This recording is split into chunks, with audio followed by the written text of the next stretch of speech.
The exploration ship Horizon moved slowly through the dark space of the outer rim. It was a small vessel, built for long journeys and carrying only 20 crew members. Captain stood on the bridge, looking at the endless stars through the main window. He was a tall man with tired eyes and a calm voice. He had been exploring space for 15 years, and he had seen many strange things, but nothing could prepare him for what was about to happen. "Captain, I am getting strange readings," said from her station. She was the ship's lieutenant and science officer. Her fingers moved quickly over the control panel. "There is something very big ahead of us, about 2 hours away at current speed." Walked over to her station and looked at the screen. The readings made no sense. The object was massive, bigger than anything he had ever seen in space. It was not a planet. It was not a star. It was something else. "Can you tell what it is?" he asked. Shook her head. "The computer cannot identify it, but Captain, look at these numbers. This thing is the size of a small moon." The bridge became silent. Everyone stopped what they were doing and looked at screen. The chief engineer came forward. He was a young man with messy hair and grease stains on his uniform. He was brilliant with machines, but he was also very curious about everything. "A moon-sized object that is not a moon," said. "That means it was made by someone. Something that big does not just appear in space." "Change course," ordered. "Take us closer, but be careful. We do not know what we are dealing with." The Horizon turned and moved toward the unknown object. As they got closer, the sensors picked up more details. His face became pale as she read the new information. "Captain," she said, her voice shaking a little, "it is not one object, there are 3 of them, and they are ships." Ships could not believe it. "That is impossible." But as the Horizon came out of the dust cloud that had been hiding the objects, everyone on the bridge saw them with their own eyes. 3 massive structures floated in the darkness. They were shaped like long cylinders, with strange patterns carved into their surfaces. Lights flickered here and there, very faint like dying stars. Each ship was indeed the size of Earth's moon. The ship's doctor and came to the bridge when she heard the news. She was an older woman with silver hair and sharp eyes. She had studied alien life for most of her career, but she had never seen anything like this. "Who could build such things?" she whispered. "No species in the galaxy has this technology, not even the oldest civilizations." "These ships are old," said, checking her readings again. "Very, very old. The computer estimates they have been here for at least 500,000 years, maybe longer." Felt a strange feeling in his chest. It was a mix of fear and excitement. Humanity had been traveling through space for only 300 years. They were still considered young and weak by the other species in the galaxy. The Unified Council, which governed most of known space, barely paid attention to humans. They saw Earth as a small, unimportant planet with primitive technology. But now, and his small crew had found something incredible, something that could change everything. "We need to report this to Earth Command," said. "No," replied quickly. "Not yet. First, we need to learn more.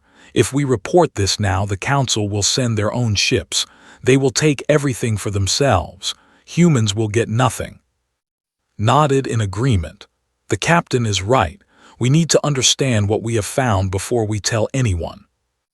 Looked worried. "But Captain, this is a big decision. If something goes wrong." "Then it goes wrong," said firmly. "But I will not hand over the greatest discovery in human history to species that look down on us. We will explore these ships first." The Horizon moved closer to the nearest giant vessel. As they approached, they could see the details of its surface. The metal was strange. It seemed to shift colors when the light hit it differently. The patterns on the hull were not just decorations. They looked like writing, but in a language no one recognized. "There," pointed at the screen. "I see what looks like a docking bay. It is open." The opening was huge, big enough to fit 100 ships like the Horizon inside. It was dark inside, but their sensors detected no danger, no weapons, no life forms. The ship was completely dead. Or so they thought. Made his decision. Prepare a boarding team. You will lead the engineers. I want you to come too in case we find anything biological. You stay here and keep the horizon ready. If anything happens, you take the ship and run. Understood? Yes, Captain said, though her voice was heavy with concern. The boarding team suited up in their space gear. There were 6 of them in total, and 4 other crew members named, and they entered the small shuttle and flew toward the massive ship. As they passed through the opening, their lights cut through the darkness. The inside of the giant vessel was beyond imagination. There were corridors wide enough for rivers to flow through. There were rooms bigger than entire cities. Everything was covered in dust and silence. This is amazing, breathed. She was the youngest member of the crew, only 22 years old. Her eyes were wide with wonder. Led them deeper inside. Their scanners picked up faint energy readings coming from the center of the ship. Something was still working after 500,000 years. Whatever built these ships, said quietly, they were not like anything we have ever known. This technology is beyond our understanding. Smiled despite the situation. Then we will have to learn, won't we? Humans are good at learning. Back on the horizon, watched the team's signals move deeper into the ancient vessel. She did not know it yet, but she was watching the beginning of a new chapter for humanity. A chapter that would make the entire galaxy take notice. The dead ship held secrets, and humanity was about to wake them up. The inside of the ancient ship was like a frozen world. Everything was still. Everything was quiet. The only sounds came from the footsteps of the boarding team and the soft beeping of their equipment. Walked at the front, holding a scanner in one hand and a light in the other. Behind him, and followed carefully. The corridors were enormous. A human standing in the middle looked like an ant in a giant's hallway. The walls were made of a metal that none of them recognized. It was smooth and cold, with strange symbols carved into every surface. The symbols glowed faintly with a blue light, as if some small amount of power still flowed through the ship. These markings, said, stopping to examine one wall. They repeat in patterns. This is definitely a language, a written language from whoever built this ship. Can you read it? Asked. Shook her head. No, but I am recording everything. Maybe our computers can find a pattern later. They continued walking. After an hour, they reached a large chamber. It was round, with a high ceiling that disappeared into darkness above them. In the center of the chamber stood a tall pillar made of crystal. The crystal was clear, and inside it they could see strange shapes moving, like liquid light flowing in slow circles. What is that? Asked. He was the team's security officer, a strong man who rarely showed fear, but even he sounded nervous now. Approached the pillar carefully. His scanner went wild with readings. This is some kind of power core, he said. It is still active. After 500,000 years, it is still working. That is impossible, said. She was the team's communications expert. No power source can last that long. Apparently, this one can, replied. He reached out his hand toward the crystal but stopped him. Do not touch it, she warned. We do not know what will happen. Nodded and pulled his hand back. But as he did, something changed. The liquid light inside the crystal began to move faster. The blue glow on the walls became brighter. A low humming sound filled the chamber. Did I do that? Asked, stepping back. I do not think so, said, looking around. Something else is happening. Then from the walls a voice spoke. It was not a real voice, more like a thought that appeared directly in their minds. The words were strange and old, but somehow they could understand them. Visitors detected, language identified, communication established. Everyone froze, grabbed his arm tightly, put his hand on his weapon but did not draw it. Who are you? Called out. I am the ship, the voice replied. I am the memory of those who built me. I have waited for a long time. You are the first to come. Stepped forward. Her scientific curiosity was stronger than her fear. What happened to your builders? Where did they go? There was a pause. The light in the crystal flickered. They are gone, the voice said. They built us to explore the universe. They built us to carry their knowledge across the stars, but they became tired. They grew old as a species. One day, they simply stopped. They returned to their home world and chose to sleep forever. That was 512,000 years ago. The team exchanged looks of disbelief. An entire civilization had risen, built these incredible ships, and then simply decided to end. It was hard to understand. Why did they leave you here? Asked. We were left for whoever would come next, the voice explained. Our builders knew that the universe continues. New species would rise. New explorers would travel the stars. They left us as a gift. A gift, said, his voice suspicious. Why would anyone leave something this powerful as a gift? Because they understood something important, the voice answered. Knowledge should not die. Technology should not be lost. They wanted their legacy to continue even after they were gone. You are the first to find us. You have claimed the gift. His heart was beating fast. He turned to look at his team. Do you understand what this means? These ships are ours now. This technology, it belongs to humanity. Was more cautious. We need to be careful. We do not fully understand what we are dealing with. There could be dangers we cannot see. The doctor is wise, the voice said. There is much to learn, but I will help you. I will teach you how to use the ship. It will take time. Your species is young. Your minds are small, but you have potential. I can see it. Back on the horizon, Received's report. Her hands trembled as she read his words. She immediately contacted Captain, who was resting in his quarters. Captain, you need to hear this, she said.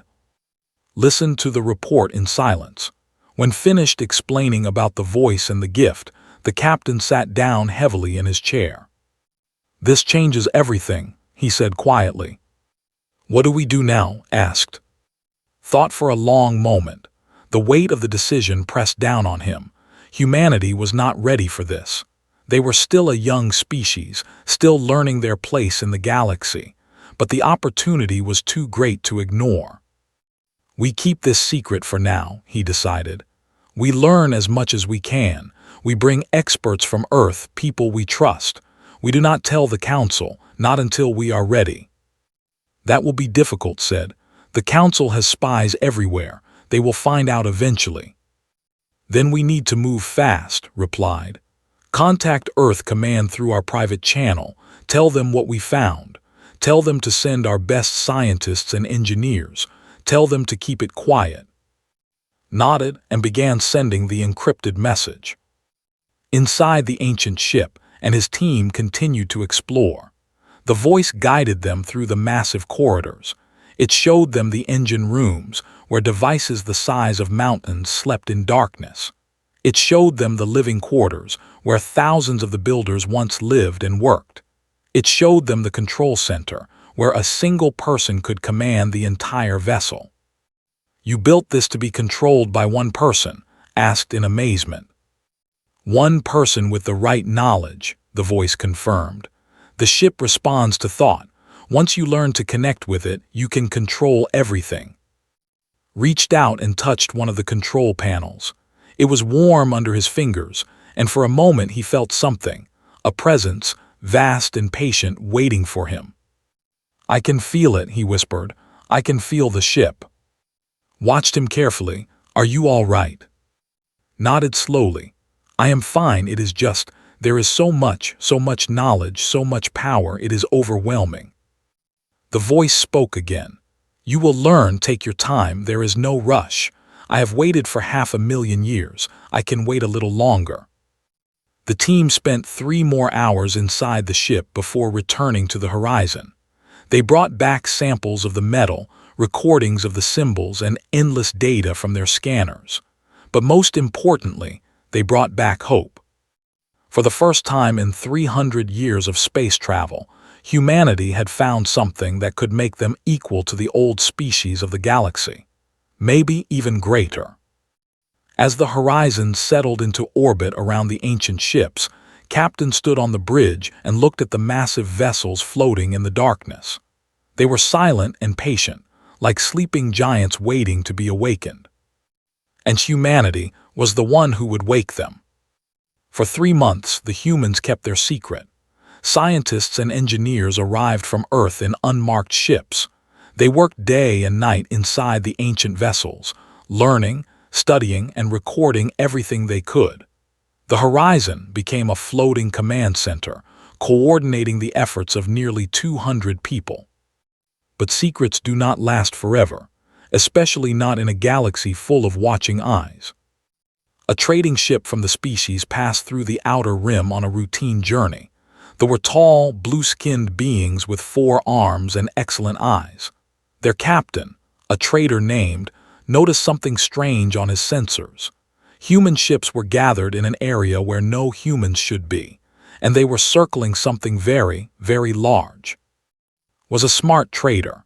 He knew that information was often more valuable than goods. He did not approach the humans. Instead, he quietly recorded what his sensors showed and continued on his journey. When he reached the nearest space station, he sold the information to a council representative for a large sum of money. Within a week, the Unified Council knew about the discovery. The council met on the station called Nexus Prime, which floated at the center of known space. Representatives from 100 different species gathered in the Great Hall. They sat in circles around a central platform, where holographic displays showed images and data. High Chancellor stood on the platform. He was from the species, one of the oldest and most powerful in the galaxy. They looked like tall, thin shadows with glowing eyes. They had been traveling through space for over 50,000 years. They considered themselves the of all beings. "The humans have found something," announced, his voice echoing through the hall. "Our sources tell us it is a collection of massive ships in the outer rim, ships that are larger than anything we have ever seen." Murmurs spread through the crowd. A representative from the species, beings with scales and sharp teeth, stood up. "Larger than anything we have seen," they asked. "What do you mean exactly?" Waved his hand and a holographic image appeared above the platform. It showed the 3 ancient ships floating in the darkness of space. The size comparison was shocking. Each ship was displayed next to known objects, planets, moons, space stations. The ancient vessels dwarfed everything.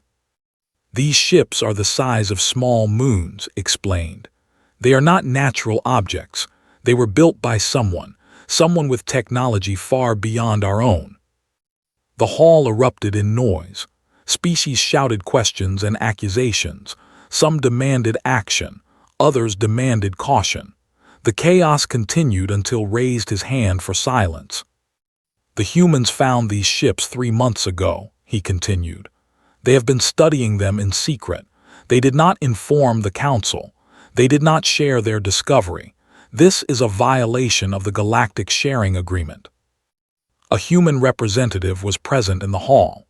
His name was, and he was a diplomat who had spent 20 years working with alien species. He stood up to speak, keeping his face calm despite his racing heart. "The sharing agreement requires that discoveries be reported within a reasonable time," said clearly. "We were still assessing what we had found. We planned to share the information once we understood it better." 3 months is not reasonable," replied coldly. "You were hiding this from us. You were trying to keep this technology for yourselves." "Can you blame us?" asked. The question hung in the air. For 300 years, humans have been treated as children in this galaxy. We are access to advanced technology. We are kept out of important decisions. We are laughed at and ignored. When we finally find something incredible, you expect us to hand it over immediately. The hall went quiet. Many species exchanged uncomfortable looks. What said was true. Humans had always been treated poorly by the older civilizations. His glowing eyes narrowed. "That does not matter. The Galactic Sharing Agreement exists for a reason. Technology like this must be studied by all species together. It cannot belong to one civilization alone." "Why not?" another voice asked. It was Ambassador, another human who had been silent until now. She was a small woman with gray hair, but her voice was strong. Every species that discovered new technology in the past kept it for themselves first. They hoarded their knowledge for thousands of years before sharing anything. They still refused to share their weapons technology. Why should humans be different? "Because you are young and foolish," the representative snapped. "You do not know what you are dealing with." "Neither do you," replied calmly. "None of you have seen these ships. None of you have walked inside them. We have. And we have learned that they were left as a gift for whoever found them first. That was us." Stepped closer to the holographic display. "A gift? What kind of gift?" "The builders of these ships called themselves the Precursors," explained. "They died out over 500,000 years ago, but before they did, they left these vessels behind. They wanted their knowledge to survive. They wanted someone new to carry on their legacy. We are that someone." The hall erupted again. Species were shouting over each other. Some called the humans liars. Others demanded proof. A few looked worried, genuinely worried about what this meant. Silence them all with a sharp gesture. "If what you say is true, then this technology is too dangerous for humans to control. You are too young, too reckless. The Council must take possession of these ships for the safety of the galaxy." Shook his head. "No, the ships chose humanity. The technology responds to us. If you try to take them by force, you will fail." "Is that a threat?" asked. "It is a statement of fact," replied. Back in the Outer Rim, Captain received news of the Council meeting. He read the reports with a heavy heart. The secret was out. The galaxy knew what humanity had found. And now, the powerful species were gathering to take it away. "What do we do, Captain?" asked. She stood beside him on the bridge of the horizon. Was silent for a long moment, then he turned to face her. "We speed up the plan. We need to wake the ships, all 3 of them." "Can we do that?" asked. The voice said it would take years to fully learn the systems. "We do not need to learn everything," said. "We just need enough. Enough to show the galaxy that these ships are ours. Enough to defend ourselves if they attack." Nodded slowly. She understood the weight of what he was asking. They were about to activate technology from a civilization that had existed before most current species even developed on their home planets. If something went wrong, it could mean disaster. But if something went right? "I will tell," said. "He and his team have been working on the activation codes for weeks. They might be close." Watched her leave the bridge. Then he turned back to the window. The 3 ancient ships floated in the darkness, silent and patient. They had waited for 500,000 years. Now, in just a few days, everything would change. The galaxy was watching. The Council was angry. Other species were either scared or hungry for power. But humanity had something they did not. Humanity had the precursor ships. And soon, everyone would see what that really meant. Allowed himself a small smile. For the first time in his life, he felt proud to be human, proud to be part of a species that never gave up, no matter how much the universe pushed them down. The galaxy had underestimated humanity for too long. That mistake was about to cost them. The Council fleet arrived in the Outer Rim 5 days after the meeting on Nexus Prime. 50 warships from different species gathered at the edge of the sector. They came from and a dozen other civilizations. Together, they represented the greatest military force the galaxy had ever assembled. High Chancellor himself commanded the fleet from his flagship, the Shadow of Ages. He stood on the bridge, watching the holographic display that showed the location of the precursor ships. "Send the humans a message," ordered. "Tell them they have 1 standard day to surrender the ships peacefully. If they refuse, we will take them by force." The message was sent. On the horizon, Captain received it with a calm expression. He turned to. "How much time does need?" he asked. He says he is very close, replied. Maybe 12 hours, maybe less. Then we need to buy him that time, said. He opened a communication channel to the Council fleet. High Chancellor, this is Captain of the human vessel Horizon. We have received your message. We are not going to surrender. His image appeared on the screen. His glowing eyes showed no emotion. You are making a mistake, Captain. Your species cannot fight us. You have one small ship against 50 of our best warships. You are right, admitted. But we do not need to fight you. We just need to keep you busy. Before could respond, cut the communication. He turned to his crew with a determined look. Everyone knows the plan. We are going to fly around those ships and make as much noise as possible. We are not trying to win. We are trying to distract them. Give the time he needs. The crew nodded. They were scared, but they trusted their captain. The Horizon powered up its engines and began to move. Inside, the largest precursor ship worked faster than he had ever worked in his life. Sweat dripped down his face as he studied the ancient control systems. The voice of the ship guided him, patient as always. The activation sequence requires 3 things, the voice explained. Power, authority, and intent. The power is ready. The crystals have been gathering energy for thousands of years. Authority is established. You claimed the ship when you first came aboard. All that remains is intent. What kind of intent? Asked. You must tell the ship what you want. What do you want of humanity? Paused. Around him, his team waited nervously, and all watched him with hopeful eyes. I want to protect my people, said finally. I want to show the galaxy that humanity is not weak. I want us to be respected. The ship was silent for a moment.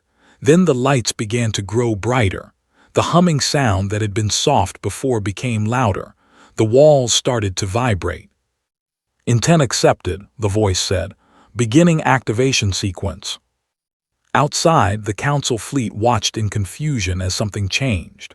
The largest precursor ship, which had been dark and silent, began to light up. Lines of blue energy spread across its surface like glowing veins. The ancient symbols carved into the hull started to shine brightly. What is happening? Demanded. Get me readings. What are they doing? His officers scrambled to check their instruments. The numbers that came back made no sense. High Chancellor, the energy output from that ship is off the scale. Our instruments cannot measure it properly. Felt something he had not felt in a very long time, fear. On the horizon, watched the activation with tears in her eyes. The massive ship was waking up. After 500,000 years of sleep, it was coming back to life. Captain, look at this, she whispered. Saw it? The ship was moving. Not fast, but definitely moving. Its engines, each one the size of a city, were glowing with blue fire. The vibration of their power could be felt even from this distance. Did it, said, his voice filled with wonder. He actually did it. Inside the precursor ship stood in the control center. The room had transformed. Holographic displays floated in the air around him, showing views of space in every direction. He could see the Council fleet. He could see the horizon. He could see everything. The ship is yours to command, the voice said. What would you like to do? Took a deep breath. Power like this was terrifying.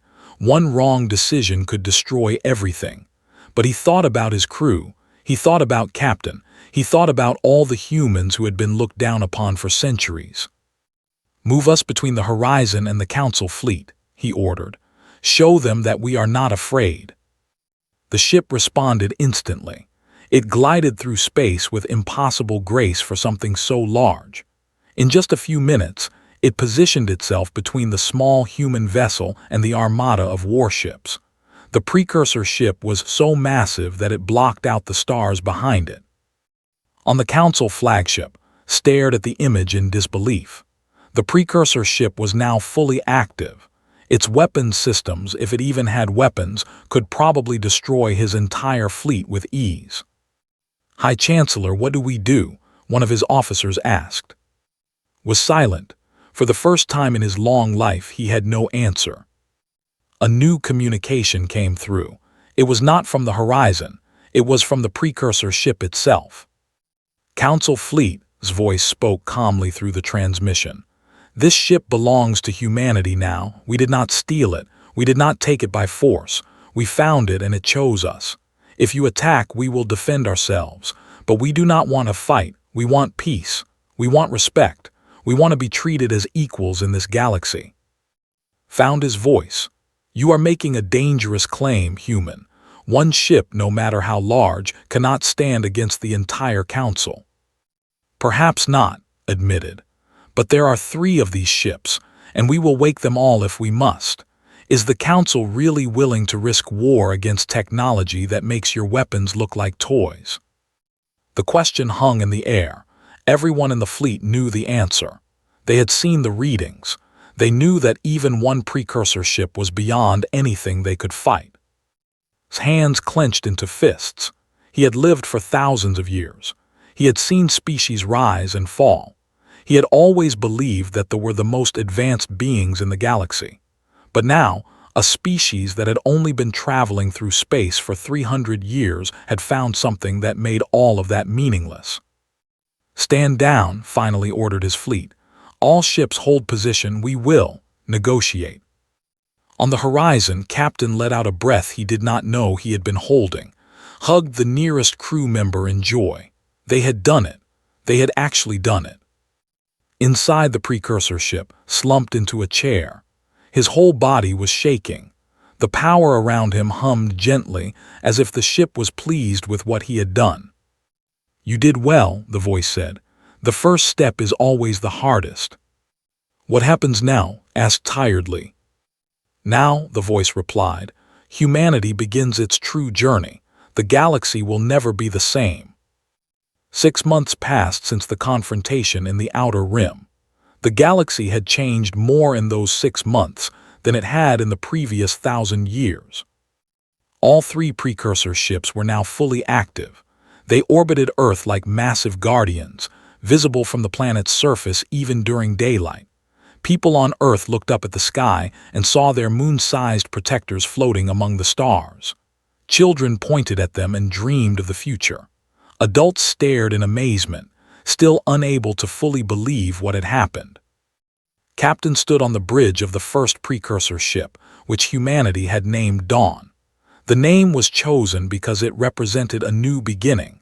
Beside him stood, now promoted to commander, walked the corridors below, having become the chief engineer of the largest machine in the galaxy. "The council ambassadors have arrived," reported. "All 30 of them. They are waiting in the reception hall." Nodded slowly. "Then let us not keep them waiting." The reception hall of the Dawn was designed for beings of all sizes. It could hold thousands of people comfortably. Today, it held only the most important diplomats from across the galaxy. Species that had once ignored humanity now waited nervously for the chance to speak with them. High Chancellor was among them. He stood apart from the others, his glowing eyes watching everything. 6 months ago, he had commanded a fleet to take these ships by force. Now he was here to ask for peace. Entered the hall with a calm expression. Behind him walked ambassador and ambassador who had defended humanity at the council meeting. They took their places at the center of the room. "Thank you for coming," said, his voice carrying across the vast space. "I know that the past few months have been difficult for everyone. Many of you are afraid. Many of you are angry. Many of you believe that humanity does not deserve what we have found." He paused, looking around at the assembled representatives. Some looked hostile, some looked curious. A few even looked hopeful. "I understand your feelings," continued. "For 300 years, humanity has been the youngest and weakest member of the galactic community. We were treated as children at best. At worst, we were ignored completely. When we found the precursor ships, our first instinct was to hide them, to protect them from those who would take them away. Stepped forward, and yet here we are. You invited us. Why?" "Because hiding was wrong," admitted. The precursors did not leave these ships just for humanity. They left them for whoever would continue their legacy. We were the ones who found them, yes. We were the ones who woke them up, but the knowledge inside them belongs to everyone. Murmurs spread through the crowd. This was not what they expected. We are offering to share, said clearly. Not the ships themselves, those will remain under human control, but the knowledge, the technology, the history of the precursors. All of it will be made available to the Council and its member species. What do you want in return? The representative asked suspiciously. Smiled slightly. Respect, equal treatment, a seat at the highest table of galactic governance. Humanity will no longer be pushed aside or ignored. We will be partners with all of you, true partners. The hall fell silent as the representatives considered this offer. It was more than fair. It was generous, perhaps too generous. Spoke again, his voice heavy with centuries of pride. You could demand much more. With these ships, you could conquer the galaxy. Why do you not? Because that is not who we are, replied. The precursors understood something that many of you have forgotten. Power without wisdom leads to destruction. They could have used their technology to dominate every species they met. Instead, they chose to explore, to learn, to create. When their time ended, they passed on their gifts freely. We want to follow their example. Who stood in the crowd with the human delegation, felt pride swell in her chest. She remembered the first day on the precursor ship, when she had wondered who could build such incredible things. Now she knew the answer. Beings who understood that true greatness was not about power over others, but about lifting everyone up. The negotiations lasted 3 days. In the end, agreements were signed. The Council officially recognized humanity as a major power in the galaxy. Human representatives were given permanent seats on all important committees. Trade deals were established. Scientific exchanges were planned. Not everyone was happy. Some species grumbled that humans had risen too fast, too suddenly. Though especially found it hard to accept that a species so young now controlled technology beyond their understanding. But they had no choice. The balance of power had shifted, and there was nothing they could do about it. On the last day of negotiations, took a group of alien scientists on a tour of the Dawn. He showed them the engine rooms, where gravity itself could be bent like paper. He showed them the medical facilities, where diseases that had plagued species could be cured in minutes. He showed them the knowledge archives, where the entire history of the precursors was stored. This is just the beginning, explained. There is enough knowledge here to keep scientists busy for thousands of years, answers to questions you have not even thought to ask yet. A young scientist stared at the glowing archive crystals with wonder in her 4 eyes. Why are you showing us this? Why share something so valuable? Thought about the question. Because knowledge grows when it is shared. The precursors understood this. They did not hoard their discoveries. They spread them across the stars. That is why their ships survived so long. That is why their memory lives on. If we keep everything to ourselves, we become no better than how we used to be treated. The nodded slowly, understanding. Months turned into years. Humanity continued to learn from the precursor ships. They built new colonies on distant planets. They developed technologies that made their old ships look like wooden boats. They became explorers again, venturing into parts of the galaxy that no species had ever visited. But they never forgot who they were. They never forgot the centuries of being looked down upon. That memory kept them humble. It reminded them that power was a responsibility, not a prize. Captain eventually retired from active duty. He chose to live on the Dawn, the ship that had changed everything. Sometimes, he would stand on the observation deck and look out at the stars. He thought about the small crew of the horizon and how far they had come. One evening found him there. She was older now, with streaks of gray in her hair, but her eyes were still sharp and bright. "You are thinking again," she said, standing beside him. "Always," replied with a small smile. I still cannot believe any of this happened. Sometimes I wake up and think it was all a dream." "It is not a dream," said. "It is real, and it happened because of you, because you made the decision to keep going when it would have been easier to run." Shook his head. "It was not just me. It was all of us, every person who worked on these ships, every human who believed we could be more than what the galaxy told us we were. We did this together."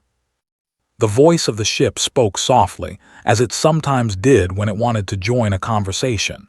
"Your species has grown much in these years. The precursors would be pleased." "Do you think so?" asked. "I know so," the voice replied. "They hoped that whoever found these ships would use them wisely. You have done that. You have become the inheritors they wished for." Reached out and took's hand. They stood together, looking at the endless expanse of stars. Somewhere out there, other species were exploring. Other civilizations were being born. The universe was vast and full of wonders yet to be discovered. And humanity was ready for all of it. The galaxy had once gazed at their small planet with amusement, thinking them unimportant. Now, the galaxy gazed at their moon-sized ships in amazement, wondering what they would do next. Humanity had found the precursor ships. They had awakened a sleeping legacy. They had earned their place among the stars.